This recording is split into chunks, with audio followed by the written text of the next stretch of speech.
சுப மாரிமுத்து திருப்பூர்ல இருந்து இன்றைக்கு உங்களுக்காக ஒரு அற்புதமான ஒரு எளிய பரிகாரம், இழந்த பழ பரிகாரம்.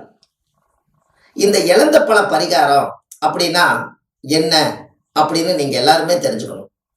ஒரு காலத்துல இழந்த பழ மரமே சித்தர்களும் முனிவர்களும் ரிஷிமார்களும் யோகிகளும் அகோரிகளும் இவங்க எல்லாமே அந்த காலத்திலேயே தியானிச்சு ஒவ்வொரு மூலிகைகளையுமே ஒவ்வொரு சக்தி இருக்குதுன்னு சொல்லி ஒவ்வொரு விஷயத்துக்காக உருவாக்கி வச்சிருக்காங்க. அதுல இழந்த பழம் எதற்காக இந்த எளிய பரிகாரம் என்று இந்த வீடியோவில் நம்ம பார்ப்போம்.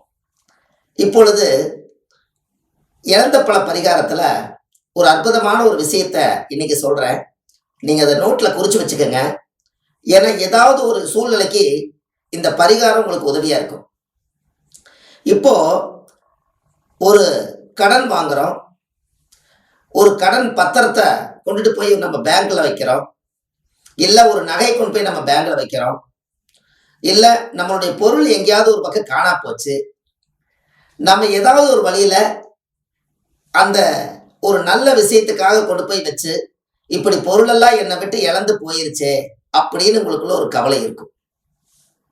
இந்த கவலை எல்லாம் ஒருத்தர்கிட்ட நம்ம பணத்தை கொண்டு போய் கொடுத்து நம்ம ஏமாந்துருவோம், அதுக்கு பேரே இழந்துட்டோம்.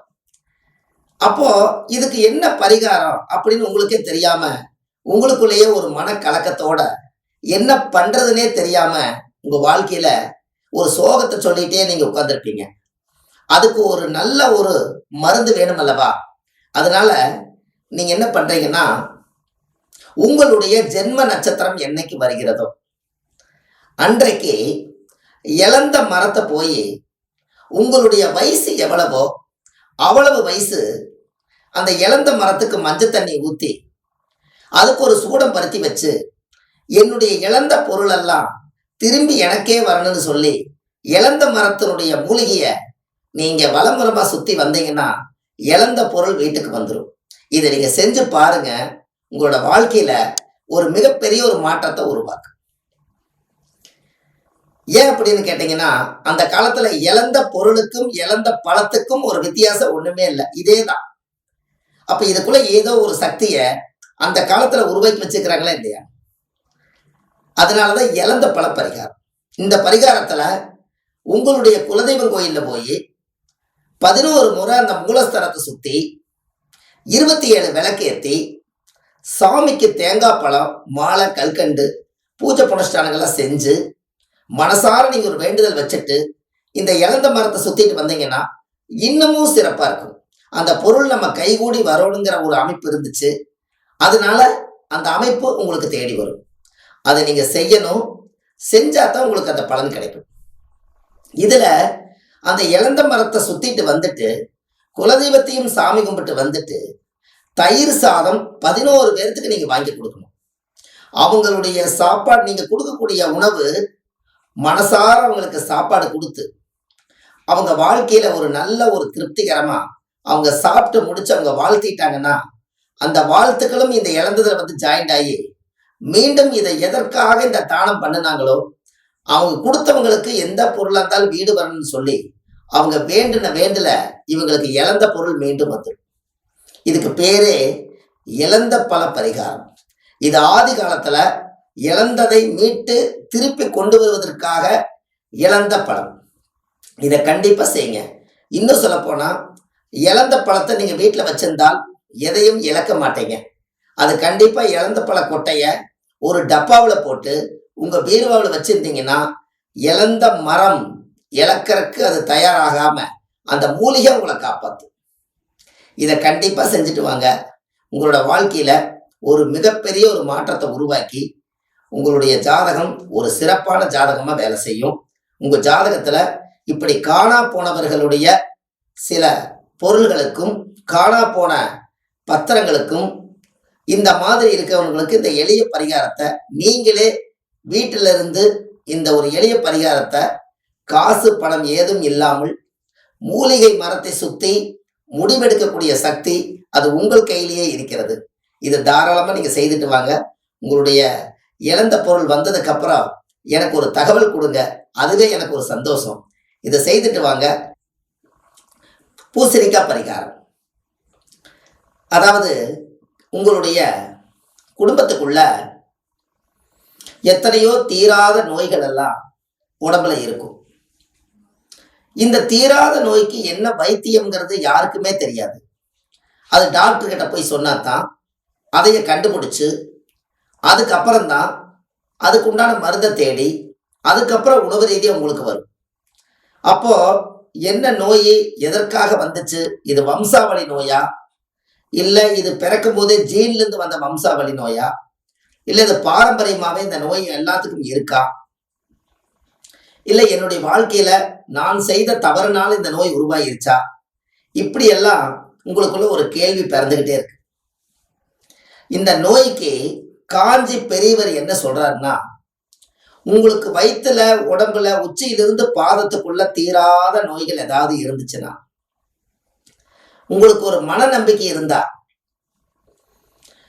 ஒரு பூசணிக்காய், சிவப்பு பூசணிக்காய், அதாவது மஞ்சள் கலர்ல இருக்கக்கூடிய அரசாணிக்காய் பிளஸ் பூசணிக்காய், அதை நான் உங்களுக்கு இந்த படத்துல இமேஜில் வைக்கிறேன். தெரியாதவங்க நீங்க அதை பார்த்துக்குங்க. அது ஒவ்வொரு ஊர்ல ஒரு காய் சொல்லுவாங்க, பூசணிக்காய்.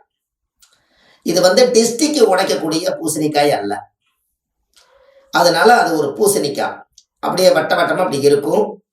அந்த பூசணிக்காய செவ்வாய்க்கிழமை அன்னைக்கு அதிகாலையில 6 மணிலேருந்து 7 மணிக்குள்ள உங்களுடைய உடம்புல தீராத நோய்கள் ஏதாவது இருந்துச்சுன்னா, உங்களோட மடியில அந்த பூசணிக்காயை நீங்க எடுத்து வச்சு கந்த சஷ்டி கவசம் காலையில எந்திரிச்சு இந்த பூசணிக்காயை வச்சு இறக்கி வைக்காம அந்த கந்த சஷ்டி கவசத்தை முழுசா நீங்க படிக்கணும்.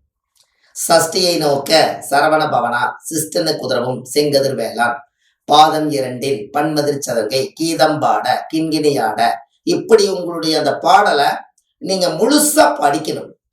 அதுல உலகத்துல இருக்கக்கூடிய அத்தனை நோய்களுக்கும் அந்த ஒரே பாடம் மந்திரத்திலேயே எல்லாம் அடங்கிடும். அந்த மந்திரத்தை ஒரு முறையா படிச்சு மனசார முருகனை நினைச்சு, திருச்செந்தூர்ல இருக்கக்கூடிய முருகப்பெருமானுடைய செந்தில்நாதன் முருகப்பெருமான நல்லபடியா நினைச்சு, என்னுடைய உடம்புல உச்சியிலிருந்து என்னுடைய பாதம் வரை இருக்கக்கூடிய அனைத்து நோய்களும் என்னுடைய உடலில் இருந்து இன்றோடு நிவர்த்தியாகுன்னு சொல்லி, இந்த தோஷத்தவே உங்களுடைய உடல்ல இருக்கக்கூடிய அனைத்து கர்ம தோஷத்தையுமே நீங்க அதை நிவர்த்தி செய்யணும்னு என்னை விட்டு போகணும்னு சொல்லி இதை மனசார சாமி கும்பிட்டு அந்த பாடம் படிச்சு தீபாராதனை முருகப்பெருமானுக்கு காமிச்சிட்டு இந்த பூசணிக்காய நீங்க கோயிலுக்கு எடுத்துட்டு போய் யாரோ ஒருத்தருக்கு நீங்க தானமா கொடுக்கணும். கோயில் வாசல்ல இருக்கக்கூடியவங்களுக்கு நீங்க தானமா கொடுக்கணும். இந்த தோஷம் வாங்கினவங்களுக்கு பாதிக்காது. உங்களுடைய கர்மா தீர்றது அந்த பூசணிக்காயில தான். ஆனா அது யாரோ ஒருத்தருடைய ஆத்மா ஜீவன் யாரோ ஒருத்தர் வாங்கினாதான் உங்களுடைய நோய் நொடிகள் அனைத்தும் தீரும். இதை வாங்கினவங்களுக்கு பாதிக்கவே பாதிக்காது. தானம் வாங்குறதுல உலகத்துல அத்தனை பேர் வாங்குறாங்க, அத்தனை பேர் பாதிச்சா என்ன ஆகிறது? அப்படி கிடையாது. அவர் வாங்க பிறந்திருக்காரு, நீங்க கொடுக்க பிறந்திருக்கீங்க. அது பிறக்கும் போதே இருக்கக்கூடிய ஊழ்வினை கர்மா, அது யாராலையும் மாற்ற முடியாது. அதனால அது யாரோ ஒருத்தர் கோயில் வாசலை இல்லாத உட்கார்ந்துருக்காங்க, ஐயோ இவங்களுக்கு நம்ம இதை கொடுத்துட்டா இந்த பாவம் அவங்களுக்கு சேர்ந்துருமோ அப்படின்னு நினைக்கிறதல்ல. இந்த தானம் என்பது வாங்குவதற்கே இந்த உலகத்தில் மனித பிறப்பை எடுத்து அதற்காகவே கோயில் வாசல்ல எது கொடுத்தாலும் வாங்கிக்கிற, அதற்காகத்தான் நான் இந்த உலகத்துல நல்லா வாழ்ந்து இன்னைக்கு நான் தானம் வாங்க பிறந்திருக்கிறேன்னு சொல்லி, அது யார் இருக்காங்களோ அவங்கள பத்தி நீங்க நினைக்க வேண்டாம். நீங்க கொடுத்துட்டு வாங்க, அன்னையோட உங்க கர்மம் உங்களை விட்டு போயிடும். இது காஞ்சி பெரியவா சொன்னது.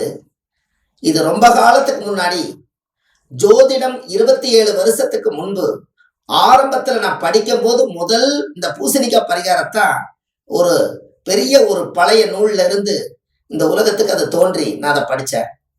அந்த எளிய பரிகாரம் தான் இன்னைக்கு உங்களுக்கு சொல்லியிருக்கேன். இது எத்தனை பேருக்கு இது தெரியும்னு தெரியல.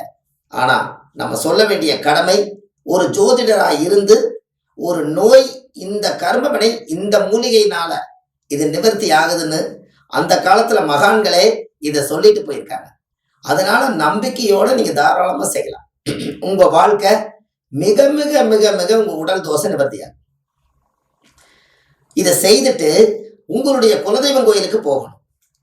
அந்த குலதெய்வனுடைய கோயில்ல போய் சாமிக்கு உச்சியிலிருந்து பாத வரைக்கும் பசுமாட்டு பால் அபிஷேகம் செய்து அந்த தீர்த்தத்தை நீங்க குடிக்கணும். சாமி மேல போட்டிருக்கிற வஸ்திரம் ஒண்ணு வாங்கிட்டு போய் உங்க வீட்டுல வைக்கணும். கோயில 11 முறை சுத்தி வரணும். 27 விளக்கு ஏத்தி 27 நட்சத்திர தோஷம் நிவர்த்தி பண்ணணும். உங்களுடைய ஜாதகத்தை கொண்டுட்டு போய் சாமியோட பாதத்துல வச்சு 1 மணி நேரம் கோயில்லையே உட்கார்ந்து பிரார்த்தனை பண்ணணும். இதை நீங்க செஞ்சு பாருங்க. உங்களுடைய வம்சாவளி நோய் முதல் கொண்டு இது கட்டாயம். ஏன்னா இதுக்கு ஒரு உதாரணம் உங்களுக்கு நான் சொல்றேன். ஒரு சாபம், ஒரு பாவம், ஒரு வம்சாவளி நோய், இந்த மூணுமே அது எப்படி தொடருது அப்படின்னு ஒரு கேள்வி ஜோசியம் பார்க்க வர்றவங்க கேட்காதவங்க யாருமே இல்லை. அப்போ ஒரு இரும்பை கொண்டு போய் மேல வச்சுக்கோங்க, ஒரு காந்தத்தை அங்க வைங்க, ஒட்டுமா ஒட்டாதா? அப்ப இரும்புல இருக்கக்கூடிய சாபம், பாவம், நோய் இங்க காந்தம் மேல வச்சிருக்கீங்க, இரும்புக்கு வந்துருச்சு. அதுல இருந்து இன்னொரு இரும்பு கொண்டு போய் வச்சா அதுல இருந்து சாபம் இது கொட்டும். இன்னொரு இரும்பு கொண்டு போய் வச்சா அதுல இருக்கிற சாபம், பாவம், நோய் இதுல ஒட்டும். இன்னொரு இரும்பு கொண்டு போய் வச்சா இது இப்படி ஒட்டிக்கிட்டே இருக்கும். அப்ப ஒரு காந்தம் ஒரு மேக்னெட். இது சாபங்கிறது ஒரு தொடர்கதை. இது இப்படியே தொடர்ந்து வந்துகிட்டே இருக்கு. இந்த இடத்துல இரும்பை வைக்கிறதுக்கு பதிலாக யார் மரக்கட்டை வைக்கிறது? அப்பத்தானே இந்த நோய் அருந்து போகும். இது யாருக்கும் தெரியாதனால செய்யறது இல்லை. இதனால உங்களுக்கு பெரிய ஒரு விளைவுகளை நீங்க சந்திச்சு கொண்டிருக்கீங்க. அதனால இது காஞ்சி பெரியவா சொன்னதுனால இந்த நோய் குணமடைஞ்சிட்டால் அவருடைய மூலஸ்தலத்துக்கே போய், அவருடைய ஆலயத்திலே போய் ஒரு முறை நீங்க அவருக்கு நன்றி சொல்லி அவரையும் வணங்கிட்டு வாங்க. இந்த நோய் பட்ட துன்பமெல்லாம் பறந்தோடி போகும். கைகால் குடைச்சல், கண்ணுங்காது புகைச்சல், அல்லவழி ஓச்சல், கெட்ட கெட்ட சொப்பனங்களுக்கு இந்த பரிகாரம் எடுபடும். இது கட்டாயமா நீங்க செஞ்சுட்டு வாங்க. இந்த யூடியூப் சேனல்ல கீழே போயிட்டு இருக்கிற நம்பரை நீங்க எழுதி வச்சுக்கோங்க. ஏன்னா ஏதாவது உங்களுக்கு ஒரு சந்தேகங்கள் இருந்துச்சுன்னா அதுல நீங்க ஒரு தகவல் தெரிஞ்சுக்கலாம். இதெல்லாம் முக்கியமான சப்ஜெக்ட். இதெல்லாமே நீங்க ஒரு நோயிலிருந்து ஒரு மனிதன் விடுபட்டாலே அவர் பூர்வ ஜென்மத்தினுடைய புண்ணியம் அவர்கிட்ட வேலை செய்து என்று பொருள். எத்தனை பேர் நோயில டெய்லி மாத்திரை தின்னு கூட எனக்கு குணமடையலைங்கன்னு சொல்றவங்க எத்தனை பேர்? அவங்களுக்கு இந்த பூசணிக்காய் பிளஸ் அரசாணிக்காய், இந்த பூசணிக்காய் பரிகாரம் அவ்வளவு ஒரு எளிய பரிகாரம். இது ஒரு பூசணிக்காய் உங்களால வாங்க முடியும். கண்டிப்பா இது நீங்க செய்து கந்தசஷ்டி கவசம் ஒரு முறை உங்களால படிக்க முடியும். செஞ்சு உங்களுடைய குலதெய்வம் கோயிலுக்கு போயிட்டு வர முடியும். இவ்வளவுதான் பரிகாரம். இதை நீங்க செஞ்சுட்டு வாங்க. 16 நாள்ல உங்களுக்கு ஒரு மிகப்பெரிய மாற்றம் தெரியும். நம்ம கிட்ட ஜோதிஷம் பார்க்க எத்தனையோ அப்பாயின்மெண்ட் போட்டு வருவாங்க. முதல் நோய் பரிகாரம் இதைத்தான் நான் சொல்லுவேன். எனக்கு உடம்புல நோய் இருக்குது, எதுக்கு தீர்றதுன்னா நீங்க இதை செஞ்சுட்டு நீங்க டாக்டர் கிட்ட போயிட்டு வாங்க. டாக்டர் உங்களுக்கு சரியான மெடிசன் கொடுத்து உங்க உடம்பை குணப்படுத்திடுவார். அதுக்கு காரணம் தெய்வ சக்தி தான். அப்பெல்லாம் கடவுளா வர்றாரு டாக்டர். இந்த ரெண்டும் சேர்ந்து இணைஞ்சு ஒரே நேர்கோட்டில் அந்த அம்மாளுடைய உடம்பு சீர்திருத்தம் ஆகுது. உங்களுடைய குடும்பத்துல நான் பாட்டுக்கு வேலை செய்ய போறேனுங்க, நான் பாட்டுக்கு வர்றேன், வசதியா இருக்கிறாங்க, அவங்களுக்கு எல்லாத்துடைய உதவியும் கிடைக்குது, எனக்கு எந்த உதவியுமே கிடைக்கிறது இல்லைங்க, நானும் எத்தனையோ உதவி நாடி போய் பார்த்துட்டேன், எனக்கு எந்த உதவியும் கிடைக்கல, எனக்கு யாருமே சப்போர்ட் பண்ணல, இதுவரைக்கும் நான் போகாத கோயில் இல்லை, கும்பிடாத சாமி இல்லை, எண்ணாத பணம் இல்லை, எல்லாம் பார்த்துட்டேன், ஆனா எனக்கு இதுவரைக்கும் யாருமே எனக்கு ஒரு சப்போர்ட் பண்ணலைங்க அப்படின்னு புலம்பி தவிச்சிட்டு இருக்கக்கூடியவங்களுக்கு என்ன ஒரு பரிகாரம்னு கேட்டீங்கன்னா, சப்போட்டா பழம் வாங்கி 7 வாரம் நீங்க தானம் கொடுத்தீங்கன்னா உங்களுக்கு எல்லா சப்போர்ட்டும் உங்களுக்கே கிடைக்கும். எனக்கு உதவி இல்லைன்னு சொன்னீங்க, சப்போர்ட் இல்லைன்னு சொன்னீங்க, உங்களுடைய வாயிலேயே சப்போர்ட் இல்லைன்னு நீங்க சொல்லும் போது சப்போர்ட்டே உங்களுக்கு கிடைக்குங்கிறதுக்காக சப்போட்டா பழத்தை நீங்க தானம் பண்ணுங்க. அப்புறம் உங்களுக்கு சப்போர்ட் பண்ணுவாங்கல்ல, கண்டிப்பா சப்போர்ட் பண்ணுவாங்க, உதவி கிடைக்கும், பொருளாதார வளர்ச்சி அடையும். இந்த உதவி கிடைச்ச உடனே யாரை நம்பி நான் ஒரு பக்கம் போறேன், எனக்கு சிபாரிசு பண்ணுங்க, எனக்கு ஒரு ஜாமீன் போடுங்க, எனக்கு ஒரு சப்போர்ட் பண்ணுங்கன்னு சொல்றாங்களோ, நீங்க அந்த இடத்துக்கு போறதுக்கு முன்னாடி 1 கிலோ சப்போட்டா பழத்தை வாங்கி யாரோ ஒருத்தர் இல்லாதவங்களுக்கு ஒரு தானம் கொடுத்துட்டு போங்க. நீங்க போற இடத்துல உங்களுக்கு சப்போர்ட் கிடைக்கும். இன்னும் கொஞ்சம் உங்களால இடம் இருக்குது, ஒரு வீடு வாசல்லாம் இருக்கு, என்னால ஒரு மரம் வச்சு வளர்த்த முடியுங்கிற ஒரு இடம் இருந்தாலோ, அல்லது கோயில் வாசல்ல ஒரு இடம் இருந்தாலோ, யாருக்கு இடைஞ்சல் இல்லாம சப்போட்டா பழ நாத்து செடியை கொண்டுட்டு போய் யாருக்கு இடையூறுகள் இல்லாம ஒரு கோயில்ல வாசல்ல சப்போட்டா பழ நாத்து செடியை வச்சு 11 நாளைக்கு நீங்க அந்த தண்ணி ஊத்திட்டு வாங்க. அந்த செடி சப்போட்டா பழ செடி உயிர் பொழைச்சு அது வளர ஆரம்பிச்சு, அப்படியே அந்த மரம் வளர வளர ஆரம்பிச்சிருச்சுன்னா சப்போட்டா பழம் நீங்க தானமே பண்ண வேண்டாம். இது சப்போட்டா மரமே வளர வளர உங்களுக்கு சப்போர்ட் கிடைச்சே தீரும். இதை நீங்க செஞ்சு பாருங்க. உங்களோட வாழ்க்கையில இந்த மாதிரி ஒரு அற்புதமான ஒரு எளிய பரிகாரங்கள், ஆதிகால பரிகாரங்கள்ல அப்போ ஒவ்வொரு மரத்துக்கும் ஏதோ ஒரு சக்தி இருக்கு. அந்த சக்தி மனிதனுக்கு ஒரு பெரிய உணவா கொடுத்துக்கிட்டு இருக்கு.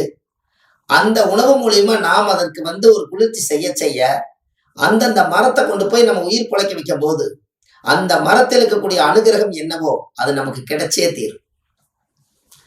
சப்போட்டா பழம் தானம் செய்தால் சப்போர்ட் கிடைக்குங்கிறதே இந்த ஒரு பதிவுல உங்களுக்கு ஒரு எளிய பரிகாரத்தை உங்களுக்கு செய்துட்டேன்.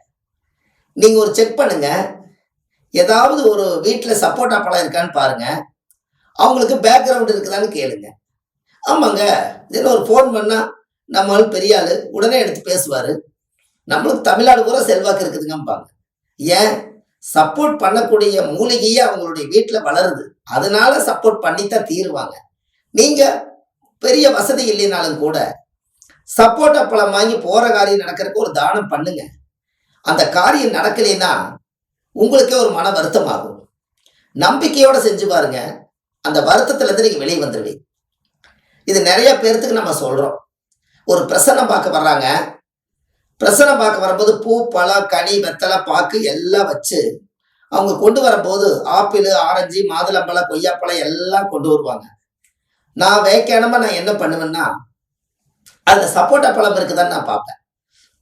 அதுல சப்போட்டா பழம் இல்லைன்னா நான் பிரசனமே பார்த்தாச்சு. எனக்கு ஏன் இப்போ உங்களுக்கு யாருமே உதவி செய்யறது இல்லையான்னு கேட்பேன். ஒரு காலத்துல எல்லாம் என்னை மதிச்சு வாழ்ந்தாங்க. இப்ப எல்லாம் என்னை அம்போன்னு விட்டுட்டு போயிட்டாங்க. எனக்கு யாருமே சப்போர்ட் பண்றது இல்லைம்பாங்க. அப்ப இங்க என்ன பொருள்? அந்த பழத்துல அத்தனை பழம் இருக்குது. அவரோட கண்ணுக்கு சப்போட்டா பழம் தெரியல, அவர் வாங்கல, என் கையில கொண்டு வரும்போது இல்லை. இதனால அவங்களுக்கு சப்போர்ட்டும் இல்லை. இப்படி எல்லாம் எவ்வளவு விஷயங்கள் வேணாலும் சொல்லிட்டு போலாம். 1000 பரிகாரங்கள் இந்த உலகத்தில் எளிய பரிகாரங்கள் மட்டும் உங்களுக்கு பதிவுல நிறைய கொடுத்துக்கிட்டு வரேன். ஒரு நோட் ஒன்று வாங்கி ஒவ்வொரு பரிகாரங்களும் இந்த உலகத்துக்கு தேவை, வரக்கூடிய எதிர்காலத்துக்கு தேவை. இது எல்லாம் நீங்க செஞ்சு பாருங்க.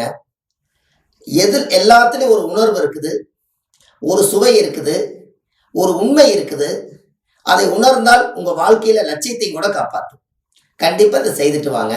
சப்போட்டா பழத்தினால் உங்களுடைய வாழ்க்கை மிகப்பெரிய மாற்றத்துக்கு வரும். கண்டிப்பா இதை செஞ்சுட்டு வாங்க. உங்களோட வாழ்க்கையில நான் நிறைய துன்பத்துல இருக்கிறேனுங்க. துன்பத்திலிருந்து என்னால வெளியிலேயே வர முடியல. எனக்கு எப்பத்தான் இந்த துன்பங்கள் எல்லாம் தீரும்? என் வாழ்க்கையில துன்பத்தை மட்டுமே நான் சந்திச்சுட்டு வந்துட்டு இருக்கிறேன். இதுவரை காலமா நான் வாழ்க்கையில சந்திக்கிறதே ஒரு சந்தோஷத்தை நான் எதிர்பார்க்கவே இல்லை. நான் பிறந்தது ஒரு இடம், வளர்ந்தது ஒரு இடம், இப்ப இருக்கிறது ஒரு இடம். எங்கேயுமே எனக்கு துன்பம் தீரலைங்க. என் வாழ்க்கையில துன்பம் மட்டும்தான் நான் சந்திச்சிருக்கேன். இப்படி எல்லாம் சொல்லி கொண்டு மனவேதனையோட என்ன பண்றதுன்னே தெரியாம இருக்கலாமா, பறக்கலாமா, எங்கேயாவது இந்த பூமி விட்டே போயிடலாமாங்கிற அளவுக்கு துன்பத்தை இறைவன் கொடுத்துட்டாருன்னு சொல்லி இவங்களே நினைவுல கொண்டு போய் அதை பதிவு பண்ணி வேதனை தாங்க முடியாம இருக்கிறவங்களுக்கு ஒரு எளிய பரிகாரம். துன்பமா இருக்குது, துன்பம் இருக்குது, துன்பம் இருக்குன்னு சேர்த்து சொன்னால் துன்ப செடின்னு ஒண்ணு இருக்கு. கேள்விப்பட்டிருக்கீங்களா? துன்ப செடி. அதுக்கு பேரே துன்பச்செடி. இந்த உங்களுடைய வயசு எவ்வளவோ, 30 வயசுன்னா 30 தடவை துன்பச்செடி எங்க ஒரு காட்டுக்குள்ள விளைஞ்சிருக்குதோ அந்த இடத்துல கொண்டு போய் மஞ்சள் நீர் அது மேல தெளிச்சு, என்னுடைய துன்பமெல்லாம் இன்னையோட தீர்ந்துடணும், என்னோட வாழ்க்கையில இனிமேல் எனக்கு துன்பமே வரக்கூடாது அதற்காக நான் துன்பம் துன்பம் சொல்லி நான் துன்பச் செடிகிட்டயே நான் வந்துட்டேன். என்னுடைய கர்ம வினைகள் எல்லாம் நீ ஏத்துக்கன்னு சொல்லி அந்த துன்பச் செடிய யாரு பார்த்தாலும் பார்க்காட்டி கூச்சப்படாம உங்களுடைய வயசு எவ்வளவோ அவ்வளவு வயசு அந்த துன்பச் செடியை நீங்க சுத்தி வாங்க. துளசி மரத்தை நம்ம சுத்தி வர்றோம்ல, அதே மாதிரி துன்பச் செடியை நீங்க சுத்தி வாங்க. துன்பச் செடியை சுத்த சுத்த சுத்த துன்பமெல்லாம் பறந்து ஓடி போயிடும். அதுக்குத்தான் அந்த காலத்திலேயே துன்பச் செடியை வச்சிருக்காங்க. அதுல இத்தினூண்டு வெள்ளைப்பூ பூத்திருக்கும். அது அழகா முள்ளு முள்ளா ஒரு காய் மாதிரி இருக்கும். அந்த துன்பச் செடி நெட்ல சர்ச் பண்ணுங்க, கண்டிப்பா உங்களுக்கு கிடைக்கும். துன்பச் செடின்னு ஒன்று இருக்கு. அதைய செடிய 30 முறை சுத்தி ஒரு சின்ன ஒரு கம்பியில குத்தி அதை வேரோட இந்த சாப மூலிகையை தொட்டு கும்பிட்டு நான் உன்னை இந்த துன்பத்தோட இதோட வெளியே போறேன்னு அந்த தும்ப செடியை அப்படியே கையார பிடுங்கி தலைய 30 முறை சுத்தி ஓடுற நதியில கொண்டு போய் விட்டுட்டு வாங்க. அன்றையில இருந்து உங்களுக்கு துன்பம் தீரக்குண்டான வாய்ப்பு அன்னையிலிருந்து பிறந்து. இந்த பரிகாரத்தை நீங்க எளிய பரிகாரம், நீங்க செஞ்சு பாருங்க. உங்களுடைய வாழ்க்கை எப்படி இருக்குன்னு பாருங்க. நம்மகிட்ட ஜாதகம் பார்க்க வந்தாங்கன்னா நெகட்டிவா அதிகமா சொல்லுவாங்க, பாசிட்டிவா கம்மியா சொல்லுவாங்க. அப்ப துன்பம் அதிகமா இருக்குது, இன்பம் கம்மியா இருக்குது என்று பொருள். அப்ப நான் சொல்லுவேன், நீங்க எதாவது காடு தோட்டம் வச்சிருக்கிறீங்களா? ஆமாங்க இருக்குது. அதுல தும்பச்செடி கேள்விப்பட்டுக்கிறீங்களா? இருக்குதுங்க. அந்த தும்பச்செடி போய் சுத்துங்க. என்னங்க அந்த செடி சுத்துனால என்னங்க பலன் கேட்பாங்க. துன்பம் துன்பம் துன்பம்னு வரீங்களே, இப்ப துன்பத்துக்கு உயிர் இருக்குதுல்ல, துன்பச் செடிக்கு உயிர் இருக்கு. துன்பச் செடியை சுத்தி துன்பம் தீரோன்னு சொல்லி போட்டு கொண்டு போய் ஓடும் நதியில சுத்தி கொண்டு போய் ஆத்திர வெட்டுவாங்க. அன்னையிலிருந்து உங்களுடைய வீட்டுல ஒரு நல்லது பிறக்குதா இல்லையான்னு பாருங்க. இவ்வளவு எளிமையான ஒரு பரிகாரத்தை நீங்க சொல்லிக்கிறீங்க, ரொம்ப சந்தோஷமா இருக்குது அப்படின்னு அவங்களுக்குள்ள ஒரு வார்த்தை. அப்போ இப்படியெல்லாம் ஒரு எளிய பரிகாரங்களை சித்தர்கள் எல்லாம் மறைமுகமா சொல்லி கொடுத்துட்டு போயிருக்காங்க. ஏன் அந்த துன்பச் செடின்னு பேர் வந்துச்சு? நம்மளுக்கே குடும்பத்துக்குள்ள துன்பம்னு பேர் வந்தது. அப்ப இந்த துன்பத்துக்கு துன்பச் செடி கனெக்ட் ஆகுது. அப்ப இது ரெண்டையும் ஒண்ணு சேர்த்து பார்க்கும்போது இதுவும் துன்ப, இதுவும் துன்பச் செடி. அப்ப இந்த துன்பம் தீரோம்னா இந்த செடி பிடுங்கணும். ஒண்ணு இழந்தா ஒண்ணு உருவாகும். அதனால நம்ம தோஷம் நம்மளை விட்டு போகணும்னா ஒரு மூலிகை மேல ஒரு பாரத்தை போட்டு, கடவுளே இந்த மண்ணுல இந்த ஒரு பச்சை பறவைகள் தங்கக்கூடிய மரத்துல இந்த செடி கொடிகளை எல்லாம் நான் மிதிச்சிருந்தாலும் கூட எனக்கு மூலிகை சாபம் வரக்கூடாதுன்னு சொல்லி, அதனாலதான் மஞ்சள் தண்ணி ஊத்தி பூமாதேவி தொட்டு கும்பிட்டு அந்த மூலிகையை நீங்க பிடுங்கி தலையை சுத்தி ஓடும் நதியில விட்டுட்டு வாங்க என்று இதை செஞ்சு பாருங்க.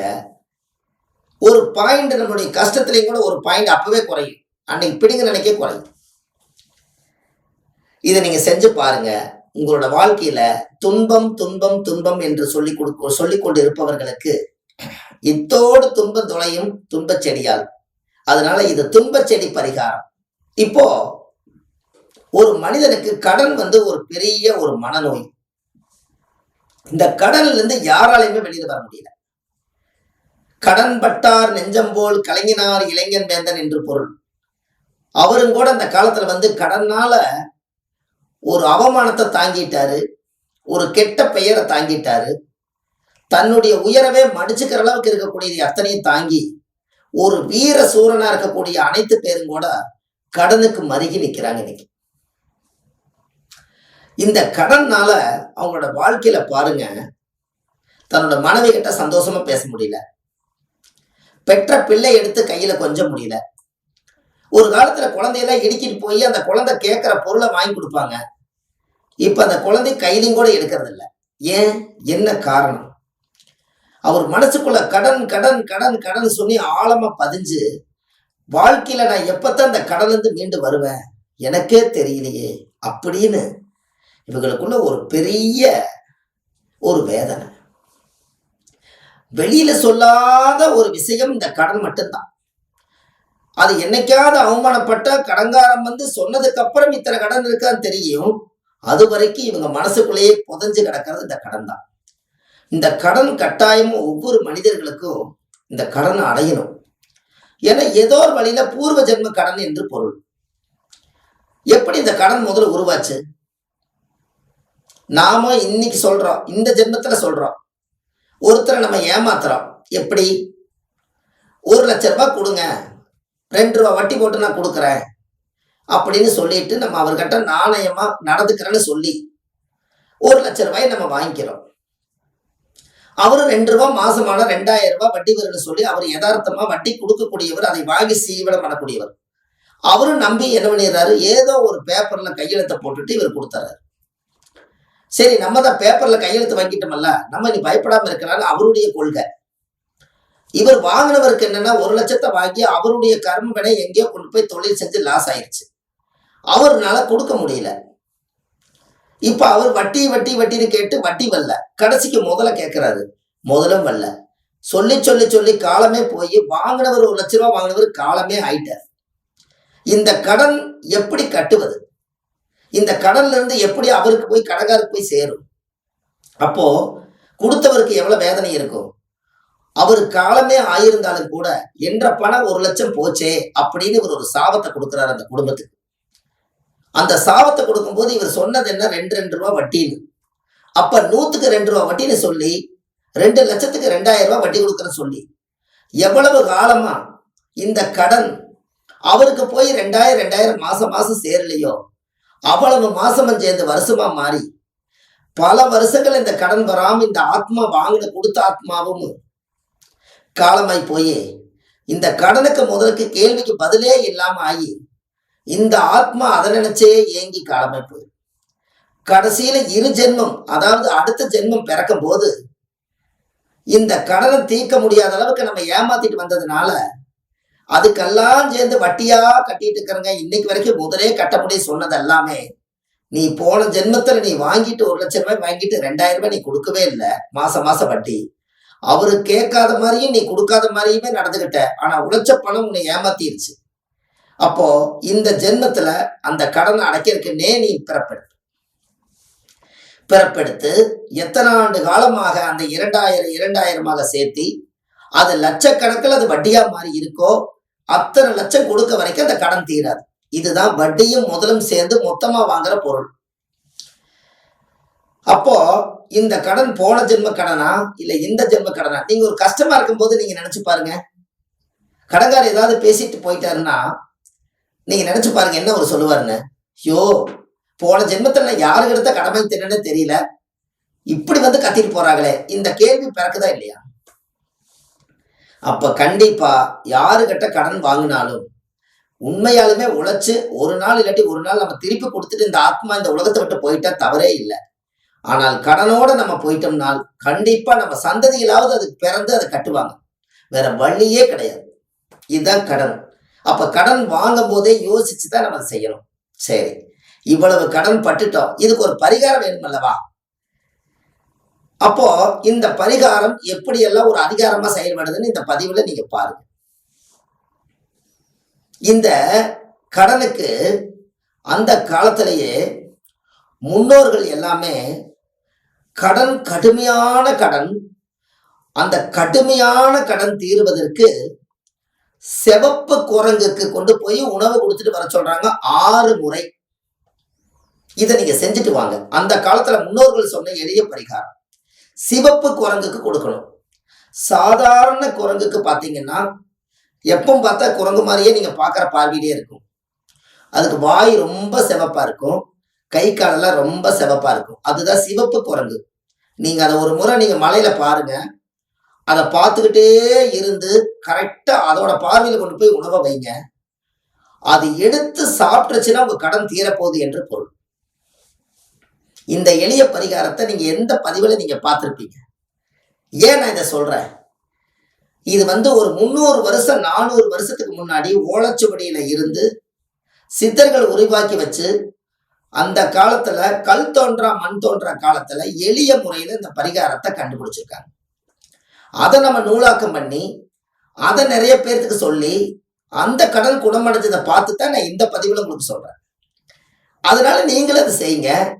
உங்க கடன் தீரட்டும், உங்க வாழ்க்கையில ஒரு சந்தோஷ நிம்மதி பிறக்கட்டும். அடுத்த ஜென்மத்துக்கு இந்த கடனை கொண்டு போக வேண்டாம். இந்த ஜென்மத்திலே இந்த பாவ பதிவை தீர்த்துருங்க.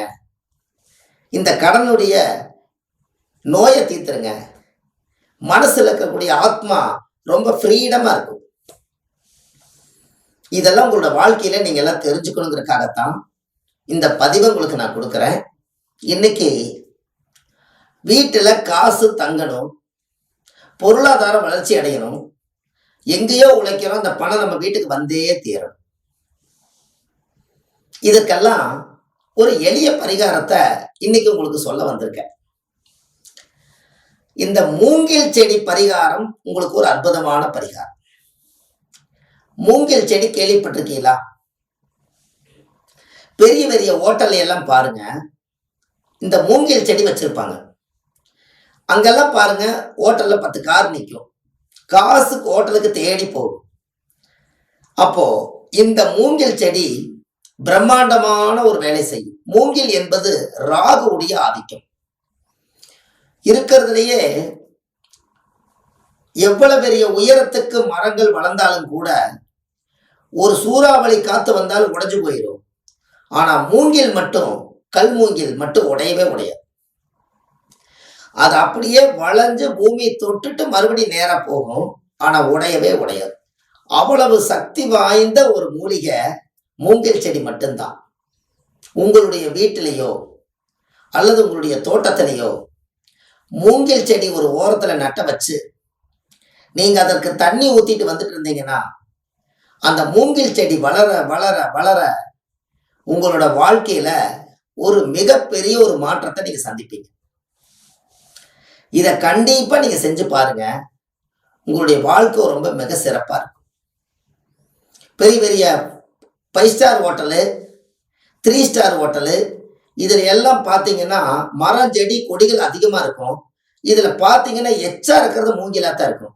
நீங்க காரை பார்க்கிங் பண்ணிட்டு முதல்ல இங்க என்ன வச்சுக்கிறாங்க நீங்க பாருங்க. இதுல ஒரு அதிசயம் என்னன்னு கேட்டீங்கன்னா, நம்ம ஏதாவது ஒரு பஞ்சாயத்துக்கு போறோம், இல்ல ஒரு சண்டை பிரச்சனைகள் இருக்குது, அதை தீர்க்கறதுக்கு போறோம் அப்படின்னா, ஒரு ஜான் ஒரு மூங்கில், இத்தச்சோடு மூங்கில் எடுத்து நீங்க கையில கொண்டுட்டு போங்க. ஒரு மந்திரக்கோள் மாதிரி அது செயல்படும். நம்மளை யாருமே பேச முடியாது. ஏன்? மூங்கில் செடி என்பது யார்? ராகு. ராகு என்பது பாம்பு. பாம்பை கையில வச்சிருந்தா பக்கத்துல வருவாங்களா? உங்க வீட்டுலையும் கூட நீங்க ஒரு மூங்கில் செடி வளர்த்துங்க. ஒரு மூங்கில் ஏதாவது நல்ல ஒரு ஒரிஜினல் மூங்கில் அப்படி கிடைச்சதுன்னா உங்க வீட்டு பூஜை அறையில நீங்க வைங்க. அது ஒரு மிகப்பெரிய ஒரு ராகுவுடைய ஆதிக்கம். அது இருக்க வரைக்கும் வெளியில தீய சக்திகள் வராது. எதிரிகள் நேரா வீட்டுக்குள்ள வந்து பேச முடியாது. அந்த காலத்துல ஒரு விஷயம் சொல்றேன், உங்களுக்கு அது புரியுதான்னு நீங்க பாருங்க. அதாவது அந்த காலத்துல பெரம்பு எடுத்து சாமி ஆடுவாங்க, பார்த்திருக்கீங்களா? ஒரு வாத்தியம் அடிக்கடிக்க அந்த பெரம்பை தோல்ல வச்சுக்கிட்டு சாமி ஆடுவாங்க. அந்த சாமி ஆடும்போது அந்த பெரம்பெடுத்து ஆடி அருளோட ஆடும்போது யாராவது பக்கத்துல நிக்கிறாங்களான்னு பாருங்க. எல்லாம் பயந்துதான் நிக்கிறாங்க. அது எதற்காக நிக்கிறாங்க? அவர் பெரம்ப கையில வச்சிருக்கிறாரு, அருளோட இருக்கிறாரு. சாமி ஏதாவது மிரட்டி போடு, அடிச்சு போடுங்கிற பயம் உங்களுக்கு வருதா வரலையா? அப்போ 5 பெரம்பு 6 பெரம்பை வச்சு ஆக்ரோஷமா அவர் ஆடுறாரு. அப்ப ஆடும்போது பிரம்மாண்டம் என்பது ஒரு படையவே, ஒரு பெரிய மிகப்பெரிய கூட்டத்தவே அது சமாளிக்கதா இல்லையா அந்த ராகு? அதுதான் மூங்கில் செடி. அதனாலதான் வீட்டுல நீங்க மூங்கில் செடி வீட்டுல வைங்க. மூங்கில் செடியை நீங்க வளர்த்துங்க. அதுக்கு டெய்லி தண்ணி ஊத்திட்டு போங்க. ஒரு மூங்கிலுடைய ஒரு இலை நீங்க சும்மா சோப்புல வச்சுட்டு போங்க. சகல காரியம் வெற்றி அடையும். இப்படியெல்லாம் இந்த எளிய பரிகாரங்கள் எல்லாமே அந்த காலத்துல முன்னோர்கள் மறைச்சு மறைச்சு சொல்லி வச்சிருக்காங்க. அதுல கொஞ்சம் கிடைக்குது. அது உங்களுக்கு மக்களுக்கு அதை கொடுக்கறதுக்காகத்தான் இப்படி ஒரு எளிய பரிகாரம். ஏதேதோ நம்ம ஜாதகத்துல தேவையில்லாத மரங்களை நட்ட வச்சு மறுபடியும் அதை வெட்டி அந்த பக்கம் போடுறதை விட உங்களுக்கு சாதகமா பயன்படக்கூடிய மூங்கில் செடி நீங்க வைக்க வரைக்கும் காசு வீட்டுக்குள்ள வரும். மகாலட்சுமி வாசம் செய்யும். உங்க மன வாழ்க்கையும் நிறைவா இருக்கும். ராகு என்பது போகம். வீட்டுக்குள்ள இல்லற வாழ்க்கை நல்லா இருக்கும். அந்த சந்தோஷ நிம்மதியிலேயே உங்களோட காலத்தை நீங்க கொண்டு போய் சேர்த்திருவீங்க. இது எல்லாமே உங்களோட வாழ்க்கையில ரொம்ப சரியான ஒரு எளிய பரிகாரம். இந்த பரிகாரத்தை நீங்க செய்யுங்க. உங்க வாழ்க்கையில ஒரு மிகப்பெரிய ஒரு மாற்றத்தை ஏற்படுத்தும். தெய்வ அம்சமான ஒரு அமைப்பு உங்களுக்கு தேடி வரும். என்னைக்காவது ஒரு நாள் மூங்கில் செடிய நீங்க தண்ணி எடுத்து ஊத்திட்டு போறதுக்கு மஞ்சள் தண்ணி எடுத்து ஊத்திட்டு போனீங்கன்னா இந்த இடத்துல அதை விட ஒரு ஆசீர்வாதம் கிடைக்கும். நீங்க செஞ்சுட்டு வாங்க. உங்க வாழ்க்கையில உங்களை போல வாழ்வதற்கு ஊருக்குள்ள யாரும் இல்லை. இப்படி எல்லாம் ஒவ்வொரு மூலிகையிலும் ஒரு சக்தி பிறக்குது. எல்லாம் சேர்ந்ததுதான், பல சக்தி சேர்ந்ததான் ஒரு சக்தி. அதனால கண்டிப்பா செய்யுங்க. மூங்கில் செடி பரிகாரம் நல்லபடியா செஞ்சுட்டு வாங்க. வீட்டுல ஒரு ஜெல்லுலையும் கூட ஒரு சின்னதா போட்டு வச்சிருப்பாங்க. அது சைனா மூங்கில். நீங்க நாட்டு மூங்கில் நட்ட வச்சீங்கன்னா அதிக பவர் கிடைக்கும். அடுத்த பதிவில் உங்களை ஒரு எளிய பரிகாரத்தோடு உங்களை சந்திக்கிறேன். அன்புள்ள சுப மாரிமுத்து. நன்றி, வணக்கம்.